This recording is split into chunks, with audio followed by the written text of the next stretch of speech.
Now let's see, you said 21 years ago you came to the West Coast. Did you come right to Bowen Island? Yes. 21 years? Oh, you did? Eh? Actually, when we... Why? Why Bowen? Well, for one thing, my son lived in, and his family lived in Westban. Mm-hmm.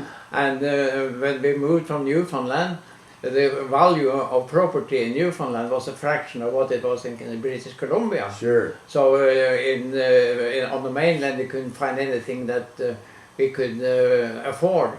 So my daughter-in-law suggested that we took a look at Bowen Island.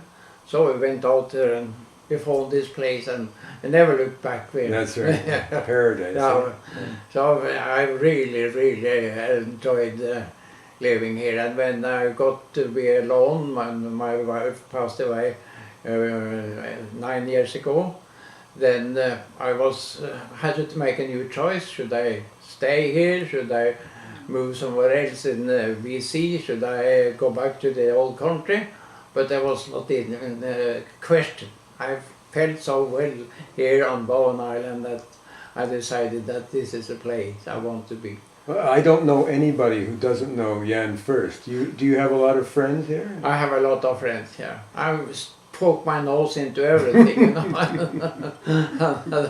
That's what happens. Yeah. So and people look after me. They are very, very helpful everywhere. If I need a lift, I say, oh, do you need a lift? And or do you need shopping? Or do you? And I'm very well taken care of. Well, I've learned it's easy to like you, Jan Furst. Do you belong to any groups on the island? Not really. I go to the Sky, the Scenic Pavilion, and I go to the Legion. Mm-hmm. I love the Legion. I think that's a great place to meet. And there was Toastmaster group here on. Sure. I remember that. When? Sure. Yeah. The pity it was closed down, by the way, but we didn't get enough members. And then I started this fencing club some years back, and that was running for 5 years. But I started it and was the coach to start with, but then a lady, Carol Correll, came from the mainland, and she was better than I had ever been. So I fired myself as head coach and asked if she could take over, which she did, and she did a wonderful job. We really got trained some very good fencers. Some of our fencers were getting back with silver when they were on the mainland. So we were very proud of what she accomplished with that little group. How old are you? Yesterday I turned 97. Yesterday? Yes. Congratulations. Thank you. Now, knowing that you were 97, I understand a very short time ago you challenged somebody to a sword fight at the Legion. Is this true? It's not right.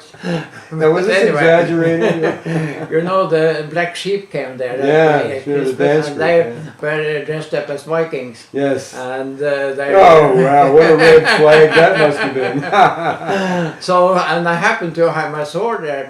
Because you happened to have your sword?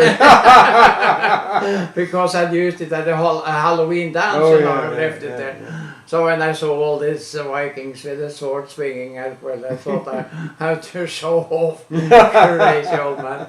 So I got my sword and started to demonstrate. And I had to fence with one hand and had a cane in the other one, you know. And then the cane slipped on the floor and I fell right off. And I hit my... and I didn't do any damage to the floor, but I didn't do any serious damage to myself. I was lucky, really. Sure. So that turned out... You won't do that again. No, I made a poem about it, by the way. Did you? Yeah. Did you? Would you like to read it? Yeah. Would you like to read that poem? If I can find it. Okay. Well, I read the poem the week after I had this accident. And I called the poem, He Never Grows Up. There once was a crazy old man. His last name was Furst, his first Jan. It was to his liking to brag like a Viking, since that is what all Vikings can. It was by some citizens stated that his ego was overinflated when he, like an old lord, drew his trusty old sword and nimbly his skill demonstrated. But, oh wonder, instead of to score, he lay sprawling down on the floor. He couldn't quite cope with the slippery slope, and he doesn't do fencing no more. His brains and his scars then were tested, and he was sent home fully rested. But his son Dag was mad and said to his dad, and his dad never ever protested. "Dad," he said with a smile, "I have considered it now for a while. The way you are aging is upside down. I am afraid you'll never be fully grown and keep acting in teenager style." That's great. That's great. That's great. That's the way it was.